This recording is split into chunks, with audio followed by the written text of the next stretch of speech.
যদিহে কোনো এখন ঘৰত বাস্তুদোষ থাকে তেনেহ'লে সেই ঘৰখনত বিভিন্ন ধৰণৰ নিগেটিভ এনাৰ্জি আহিব পাৰে।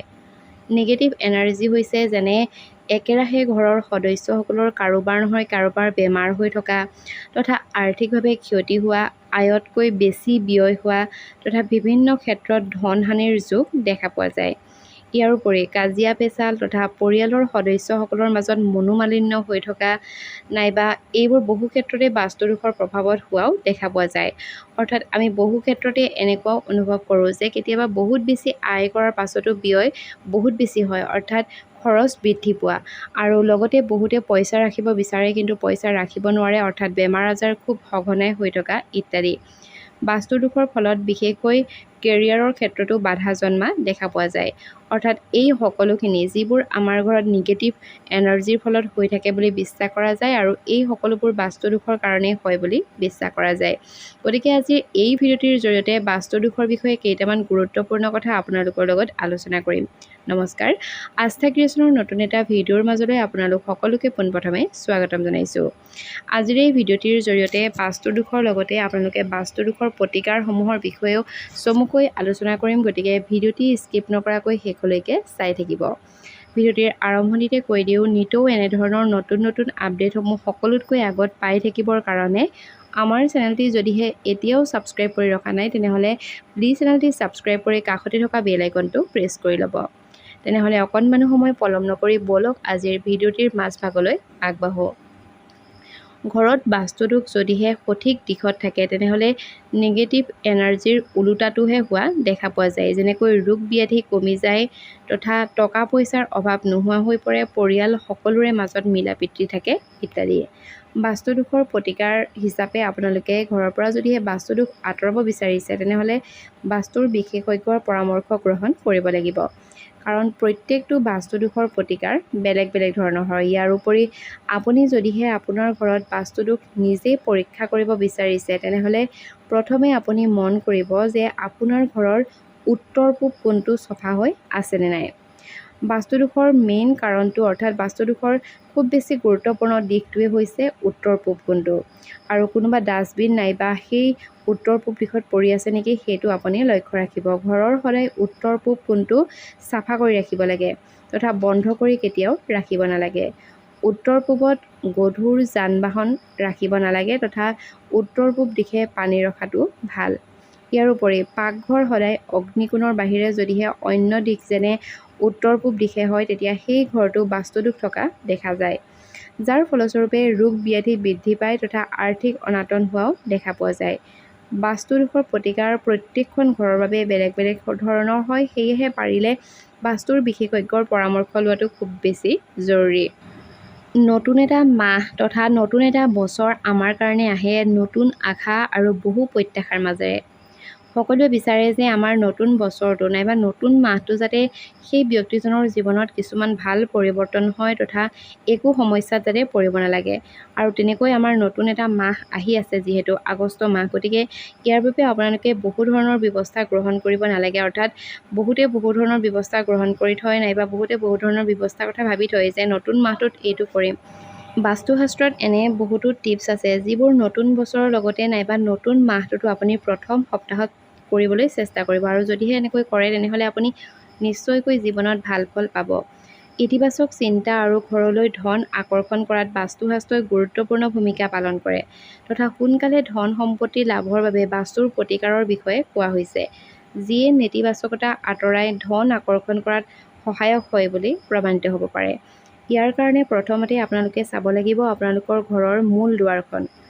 যদিহে আপুনি গোটেই বছৰটো নাইবা গোটেই মাহটো আপোনাৰ ঘৰত ধনাত্মক শক্তি থকাটো বিচাৰে তেনেহ'লে বছৰৰ প্ৰথম সপ্তাহতেই এইখিনি কাম কৰিব লাগে, কিন্তু নোৱাৰিলেও আপোনালোকে মাহৰ প্ৰথম সপ্তাহত ঘৰৰ মূল দুৱাৰখন এবাৰকৈ হ'লেও পৰিষ্কাৰ কৰি ৰাখিবলৈ চেষ্টা কৰিব। অৰ্থাৎ যদিহে আপুনি গোটেই মাহটোৱে প্ৰথম ৰাতিপুৱাটোতে যদি ঘৰৰ মূল দুৱাৰখন পৰিষ্কাৰ কৰে তেনেহ'লে খুবেই ভাল কথা, কিন্তু নোৱাৰিলেও মাহটোৰ প্ৰথম সপ্তাহৰ ভিতৰত আপোনালোকে ঘৰৰ মূল দুৱাৰখন পৰিষ্কাৰ কৰিবলৈ চেষ্টা কৰিব তথা তাৰ ওপৰত ভগৱান গণেশৰ মূৰ্তি স্থাপন কৰিব লাগে। গণেশৰ এই মূৰ্তিৰ ওপৰত নিতৌ আপোনালোকে এগছি বন্তি জ্বলাই ৰাখক, আৰু এই প্ৰতিকাৰ অনুসৰণ কৰিলে আপোনাৰ গোটেই মাহটো তথা গোটেই বছৰটো আপোনাৰ ঘৰত সুখ আৰু শান্তি থাকিব। দ্বিতীয়তে, নিমখৰ পৰা ধন পাবলৈ কৰা বাস্তুৰ উপায়। নতুন বছৰৰ প্ৰথম সপ্তাহত অৰ্থাৎ নোৱাৰিলেও আপোনালোকে মাহৰ প্ৰথম সপ্তাহত ঘৰৰ পৰা ঋণাত্মক শক্তি আঁতৰাবলৈ ঘৰৰ চুকত নাইবা বাথৰুমত 1 বাটি নিমখ আপোনালোকে ৰাখিব পাৰে। আৰু প্ৰতি মাহতে যদিহে আপুনি এই নিমখ সলনি কৰি থাকিব লাগিব আৰু যদিহে প্ৰতি মাহে সেই নিমখখিনি সলাই থাকিব লাগিব, অৰ্থাৎ বছৰটো যেতিয়া নতুনকৈ সোমাব, বছৰৰ প্ৰথম সপ্তাহতে আপুনি এই কামটো কৰিলে আৰু প্ৰত্যেক মাহে মাহে সেই নিমখখিনি যদিহে আপোনালোকে সলাই থাকিব পাৰে, তেনেহ'লে বাস্তুৰ মতে নিমখৰ এই সহজ উপায় ব্যৱহাৰ কৰিলে আপোনাৰ ঘৰত ধনাত্মক শক্তি আহিব, লগতে বহু ধৰণৰ উপকাৰ আপুনি লাভ কৰিব। তৃতীয়তে, আপোনালোকে এই শুভ বস্তুটো ঘৰতে ৰাখিব পাৰে। বাস্তুৰ মতে পানীয়ে জীৱনত ইতিবাচকতা আনে আৰু সেয়েহে ঘৰত এটা একুৰিয়াম ৰখাটো খুবেই দৰকাৰ। আৰু কোৱা হয় যে ক'ৰবালৈ যোৱাৰ আগত যদিহে আপোনালোকে মাছ দেখি যায় তেনেহ'লে খুবেই শুভ, অৰ্থাৎ আপোনালোকে যিটো কামত ওলাইছে সেই কামটোৰ সফলতা লাভ কৰিব। গতিকে ঘৰত আপোনালোকে এই বস্তুটো অৰ্থাৎ একুৰিয়াম এটা যদি ৰাখিব পাৰে তেনেহ'লে বহু ধৰণৰ আৰ্থিক আৰু মানসিক সমস্যা দূৰ হোৱাৰ লগতে এইবোৰ ৰখাৰ বাবে আপোনালোকৰ ঘৰখনলৈ ইতিবাচকতা আহিব তথা ইতিবাচকতা শক্তি সদায় ঘৰত থাকিব। ঘৰত আপোনালোকে তুলসী আনিব পাৰে, অৰ্থাৎ তুলসীৰ গছ এজোপা ৰোপণ কৰিব পাৰে। তুলসী উদ্ভিদ কেৱল পবিত্ৰই নহয়, শুভ বুলিও গণ্য কৰা হয়। বছৰৰ আৰম্ভণিতে নাইবা মাহৰ যিকোনো এটা সপ্তাহত আপোনালোকে যদিহে তুলসীৰ পুলি এটা আনি ঘৰত ৰুব পাৰে তেনেহ'লে আৰ্থিক সুবিধাসমূহ আপোনালোকে লাভ কৰিব। ঘৰত তুলসীৰ গছ ৰাখিলে বছৰটোৰ ভিতৰত শুভ ফল পাব তথা দেৱী লক্ষ্মীও খুব সোনকালে সন্তুষ্ট হ'ব। পাকঘৰৰ বাস্তুৰ সমাধান। বাস্তুশাস্ত্ৰৰ মতে মাতৃ অন্নপূৰ্ণা পাকঘৰত বাস কৰে, সেয়েহে পাকঘৰ সদায় পৰিষ্কাৰ পৰিচ্ছন্নতা বজাই ৰাখিব লাগে। লগতে পানীৰে ভৰা পাত্ৰ এটা সদায় পাকঘৰৰ উত্তৰ দিশত ৰাখিব লাগে আৰু এই প্ৰতিকাৰ কৰিলে আৰ্থিক লাভৰ লগতে ঘৰৰ মানুহৰ স্বাস্থ্যৰ ওপৰতো এটা ভাল প্ৰভাৱ পৰি থাকে। ঘৰৰ শোৱা কোঠাটোৱে হৈছে জিৰণি লোৱাৰ কাৰণে মূল স্থান। ঘৰৰ সুখ শান্তি ইয়াৰ পৰাই নিয়ন্ত্ৰণ কৰিব পাৰি। জ্যোতিষৰ মতে ঘৰৰ শোৱা কোঠাত শুক্ৰ আৰু চন্দ্ৰৰ প্ৰভাৱ আছে। এই ঠাইত বাস্তু দোষৰ ফলত ঘৰত অশান্তিৰ সৃষ্টি হয়। গতিকে স্বামী স্ত্ৰীৰ মাজত বিচ্ছেদৰ পৰিস্থিতিও ইয়াৰ ওপৰতে নিৰ্ভৰ কৰে। সম্পৰ্কবোৰ ফাটিবলৈ আৰম্ভ কৰে তথা বাস্তুশাস্ত্ৰত শোৱা কোঠাৰ লগত জড়িত ভুলবোৰ আপোনালোকক আঙুলিয়াই দিব বিচাৰিছোঁ। শোৱা কোঠাৰ দিশ কি হ'ব লাগে সেই কথাও খুব জৰুৰী। ঘৰৰ শোৱা কোঠাৰ বাবে দক্ষিণ পশ্চিম দিশটোৱে একেবাৰে উত্তম বুলি বিবেচিত কৰা হৈছে। ইয়াৰ উপৰিও পশ্চিম দিশ ব্যৱহাৰ কৰিব পাৰে, কিন্তু শোৱা কোঠাৰ দিশ উত্তৰ পূব নাইবা দক্ষিণ পূব দিশত নহ'লেই ভাল। ইয়াৰ ফলত বিবাহিত জীৱনৰ অসুবিধাৰ সম্ভাৱনাৰ সৃষ্টি হয় তথা স্বামী স্ত্ৰীৰ মাজতো কাজিয়া বাঢ়িব পাৰে। উত্তৰ পশ্চিম দিশত শোৱা কোঠাটোৱে জীৱনৰ প্ৰায়ে ধনৰ ক্ষতি আৰু মানসিক চাপৰ সৃষ্টি কৰে। দ্বিতীয়তে, শোৱা কোঠালীৰ বিচনাৰ নিয়ম। শোৱা কোঠাৰ বিচনাখন পূব পশ্চিম নাইবা উত্তৰ দক্ষিণ দিশত হ'ব লাগে। শুই থকাৰ সময়ত এজন ব্যক্তিৰ মূৰটো সদায় পূব নাইবা দক্ষিণ দিশত থাকিব লাগে, যদিও অতিথিশালাৰ বিচনাৰ মূৰটো পশ্চিমলৈ হ'ব পাৰে। শোৱা কোঠাৰ বিচনাখন কাঠৰ হ'লে ভাল, লোহা নাইবা ধাতুৰ বিচনা বৰ এটা ভাল নহয়। বিচনাৰ আয়তাকাৰ নাইবা বৰ্গাকৃতিৰ হ'ব লাগে। ঘূৰণীয়া বিচনা একেবাৰেই নাৰাখিব। জোতা, চেণ্ডেল আৰু যিকোনো ধৰণৰ বস্তু বিচনাৰ তলত নাৰাখিব। আমাৰ আকৌ বহু লোকে ঘৰৰ সৰা ঝাৰুডাল বিচনাৰ তলত ৰাখি থয়, কিন্তু এইটো ভুল আপোনালোকে একেবাৰেই নকৰিব। শোৱা কোঠাৰ বেৰৰ ৰং কি হ'ব লাগে? শোৱা কোঠাৰ বেৰত ক'লা ৰং একেবাৰেই নাৰাখিব।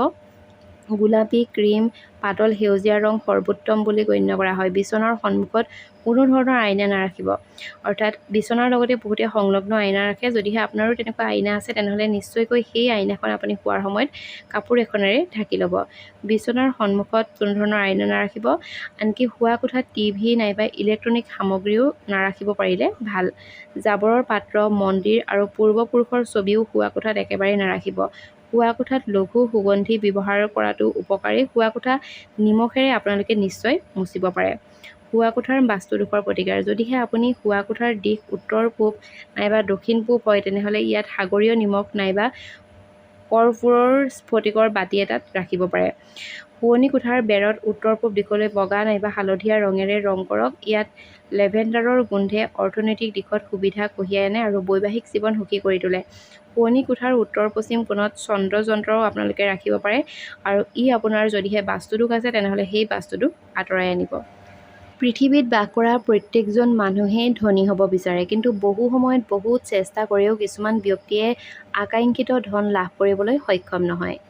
বাস্তুশাস্ত্ৰত বহু সহজ উপায় কোৱা হৈছে যিবোৰ কৰিলে এজন ব্যক্তিয়ে আৰ্থিক সুবিধা লাভ কৰিব পাৰে তথা তেনে পৰিস্থিতিত এখন প্ৰতিবেদন তথা এই ভিডিঅ'টিৰ জৰিয়তে আমি আজি আপোনালোকক এনেকুৱা কেইটামান নিয়ম তথা কৌশলৰ বিষয়ে ক'ম, যিকেইটা কৌশল যদিহে আপোনালোকে জীৱনত অৱলম্বন কৰে তেনেহ'লে নিশ্চয়কৈ আপুনিও ভাগ্যৱান তথা ধনী হ'ব পাৰিব। অৰ্থাৎ নিশ্চিত 10টা কৌশলৰ বিষয়ে ক'ম, যিবোৰ গ্ৰহণ কৰিলে আপুনি আবদ্ধ হৈ থকা ধন ঘূৰাই পাব, নাইবা ক'ৰবাত যদিহে আপোনাৰ ধন পাবলগীয়া আছে সেই ধন আপোনাৰ জীৱনলৈ ঘূৰি আহিব। তেনেহ'লে ব'লক সেই নিয়মকেইটা নাইবা সেই কৌশলৰ বিষয়ে জানি লওঁ। পুনৰ এবাৰ আপোনালোকক জনাব বিচাৰিছোঁ, যদিহে ভিডিঅ'টি ইমানখিনিলৈকে চাই আছে আৰু এতিয়াও ভিডিঅ'টি লাইক কৰা নাই, তেনেহ'লে নিশ্চয়কৈ ভিডিঅ'টিত এটা লাইক কৰি দিব আৰু আপোনাৰ বন্ধুবৰ্গৰ লগত আজিৰ এই ভিডিঅ'টো শ্বেয়াৰ কৰি দিবলৈ নাপাহৰিব। ভাগ্যৱান তথা ধনী হোৱাৰ 10টা নিশ্চিত উপায়। সেইকেইটাৰ ভিতৰত প্ৰথম উপায়টো হৈছে আটাৰ পাত্ৰত মুদ্ৰা। ধনৰ দেৱী লক্ষ্মীক সন্তুষ্ট কৰিবলৈ আটা খোৱা পাত্ৰত এটা মুদ্ৰা আপোনালোকে ৰাখিব পাৰে। বাস্তুৰ বিশ্বাস যে ইয়াৰ ফলত ঘৰলৈ ধন সম্পত্তি আহে। দ্বিতীয়তে, মাটিৰ পাত্ৰত আপোনালোকে ৰূপৰ মুদ্ৰা। শুক্ৰবাৰৰ দিনটোত মাটিৰ পাত্ৰৰ ভিতৰত ৰঙা কাপোৰেৰে বান্ধি ৰূপৰ মুদ্ৰা এটা আপোনালোকে ৰাখিব পাৰে আৰু ইয়াৰ পাছত তাৰ ওপৰত ঘেঁহু নাইবা চাউলেৰে ঘৰৰ উত্তৰ পশ্চিম কোণত ৰাখি দিয়ক।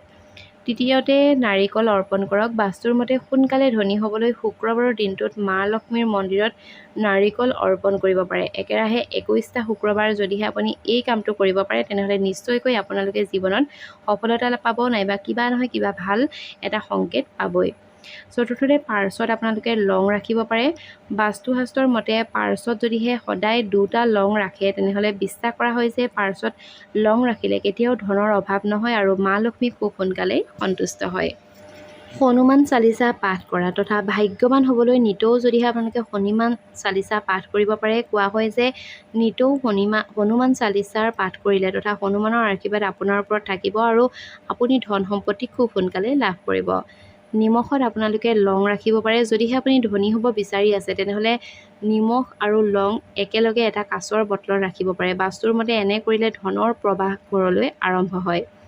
বাস্তুশাস্ত্ৰৰ মতে ধনী হ'বলৈ সোঁ হাতৰ তৰ্জনী আঙুলিত সোণৰ আঙুঠি পিন্ধিব লাগে। তৰ্জনী আঙুলিত সোণৰ আঙুঠি পিন্ধিলে ভাগ্য সলনি হয় বুলি বিশ্বাস কৰা হয়। কৰ্পূৰ জ্বলাব পাৰে। যদিহে আপুনি সোনকালে ধনী হ'ব বিচাৰি আছে, তেনেহ'লে নিয়মিতভাৱে ঘৰত কৰ্পূৰ জ্বলাব লাগে। বাস্তুৰ মতে দৈনিক ঘৰত কৰ্পূৰ জ্বলাই দিলে ইতিবাচক শক্তিসমূহ ঘৰলৈ আহে। প্ৰত্যেক শনিবাৰে শনি মন্দিৰত তিল আগবঢ়াব পাৰে। শনিবাৰে শনি মন্দিৰত তিল আগবঢ়ালে শনিদেৱৰ আশীৰ্বাদ পোৱা যায় আৰু ধন সম্পত্তি লাভৰ সম্ভাৱনাও সৃষ্টি হয় তথা এয়া হৈছে এক ধৰ্মীয় বিশ্বাস।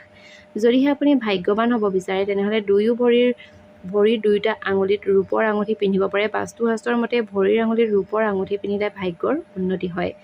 বাস্তুশাস্ত্ৰৰ মতে ধনী হ'বলৈ সোঁ হাতৰ তৰ্জনী আঙুলিত আপোনালোকে সোণৰ আঙুঠি পিন্ধক তথা ভৰিৰ আঙুলিত আপোনালোকে ৰূপৰ আঙুঠি পিন্ধক। বাস্তুশাস্ত্ৰৰ মতে দাপোন কেৱল এটা সাধাৰণ বস্তু নাইবা কেৱল প্ৰতিফলিত পৃষ্ঠ নহয়। এই দাপোনবোৰে আপোনাৰ ঘৰত শক্তিৰ ইতিবাচক আৰু ঋণাত্মক দুয়োটা দিশতে বৃদ্ধি কৰাত শক্তি দিয়ে। সঠিক স্থানত স্থাপন কৰাৰ আইনাখনে আপোনাৰ ঘৰলৈ ধনাত্মক শক্তি আৰু পোহৰ বৃদ্ধি কৰিব পাৰে। যদিহে ভুল ঠাইত ৰখা দাপোন আছে, তেনেহ'লে সেই দাপোনে কিন্তু আপোনাক ক্ষতি কৰিব। বাস্তুৰ মতে দাপোনৰ দিশ।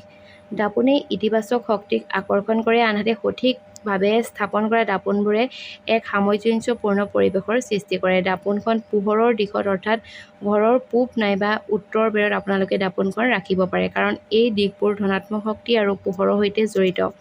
দাপোনে ধনাত্মক শক্তি বৃদ্ধি কৰাত তেতিয়া সহায় কৰিব। আইনাই ঘৰত শক্তি বৃদ্ধি আৰু ভাৰসাম্য ৰক্ষাৰো কাম কৰে, গতিকে এই বাস্তুদোষৰ আঁতৰাব পাৰে। গতিকে যদিহে আপোনাৰ ঘৰত আইনা আছে, তেনেহ'লে সঠিক দিশত লগাওক আৰু ই আপোনাৰ ঘৰৰ পৰা বাস্তুদোষ আঁতৰাব। যদিহে ঘৰৰ লিফ্টৰ ওচৰত নাইবা চিৰিৰ ওচৰত দাপোন আছে, তেনেহ'লে মূল প্ৰৱেশদ্বাৰত অষ্টভুজ আইনা এখন আপোনালোকে ৰাখিব পাৰে। যদিহে ঘৰ বা ফ্লেটৰ পিছফালে ৰাষ্ট্ৰীয় ঘাইপথ আছে, তেনেহ'লে আপোনাৰ ঘৰৰ পিছফালে অষ্টভুজ আইনা এখন ৰাখক। যদিহে আপোনাৰ ঘৰত লিফ্ট নাইবা চিৰি আছে, তেনেহ'লেও ৰাখক আৰু যদিহে আপোনাৰ ফ্লেটৰ পিছফালে ৰাষ্ট্ৰীয় ঘাইপথ আছে, তেনেহ'লেও আপোনাৰ ঘৰত এখন অষ্টভুজ আকৃতিৰ আইনা ৰাখক। শোৱা কোঠাত কিন্তু কেতিয়াও আইনা থ'ব নালাগে, অৰ্থাৎ শোৱা কোঠাত আইনা লগোৱাটো একেবাৰে উপযুক্ত নহয়। ডাইনিং ৰুমত আইনা এখন ৰাখিলে শুভ ফল পোৱা যায়। আপোনাৰ ঘৰত সদায় খাদ্য আৰু ধন সম্পত্তিৰ প্ৰচুৰতা থাকিব। যদিহে আপোনাৰ ঘৰৰ পশ্চিম অংশ পূব অংশতকৈ অধিক মুকলি নাইবা বহল হয়, তেনেহ'লে পূবৰ বেৰত আপোনালোকে এখন দাপোন লগাব পাৰে আৰু ই আপোনাৰ কাৰণে শুভ ফল লৈ আহিব। ইয়াৰ লগে লগে লঙেও আমাৰ জীৱনত কিন্তু বহুখিনি গুৰুত্বপূৰ্ণ ভূমিকা পালন কৰে বুলি বাস্তুশাস্ত্ৰত উল্লেখ আছে। এটা লঙে কিন্তু কেতিয়াও আপোনাৰ পাৰ্চ খালী হ'বলৈ দি দিয়ে। শুক্ৰবাৰে এই প্ৰতিকাৰটো আপোনালোকে অনুকৰণ কৰিব পাৰে। 2টা কৰ্পূৰ, 2টা ইলাচি আৰু 2টা লং একেলগে ৰঙা কাপোৰত বান্ধি আপোনালোকে পাৰ্চত ভৰাই থওক। ইয়াৰ দ্বাৰা আপুনি সুফল লাভ কৰিবলৈ সক্ষম হ'ব তথা আপোনাৰ টকাৰ বেগটো কেতিয়াও খালী নহয়। শুবলৈ যোৱাৰ আগতে আপোনালোকে এই কাম কৰিব পাৰে তথা টকাৰ সমস্যা যদিহে কৰে তেতিয়া কেতিয়াও দেখা নিদিয়ে। শুবলৈ যোৱাৰ আগতে গাৰুৰ তলত 7টা লং ৰাখি 108 বাৰ ওম নমঃ শিৱায় মন্ত্ৰ জপ কৰি আপোনালোকে টোপনি যাব। টকাৰ অভাৱ নোহোৱাকৈ আপোনাৰ জীৱনত দেখিব খুব বেছি উন্নতি আহিব। গতিকে এইখিনি আছিল বাস্তুৰ প্ৰতিকাৰ তথা বাস্তুৰ দুখৰ বিষয়ে। যদিহে ভিডিঅ'টো চাই ভাল পালে তেনেহ'লে নিশ্চয়কৈ আপোনাৰ বন্ধুবৰ্গৰ লগত শ্বেয়াৰ কৰাৰ লগতে চেনেলটি ছাবস্ক্ৰাইব কৰি কাষতে থকা বেল আইকনটো প্ৰেছ কৰি দিব। তেনেহ'লে আজিলৈ আহিছোঁ, ধন্যবাদ।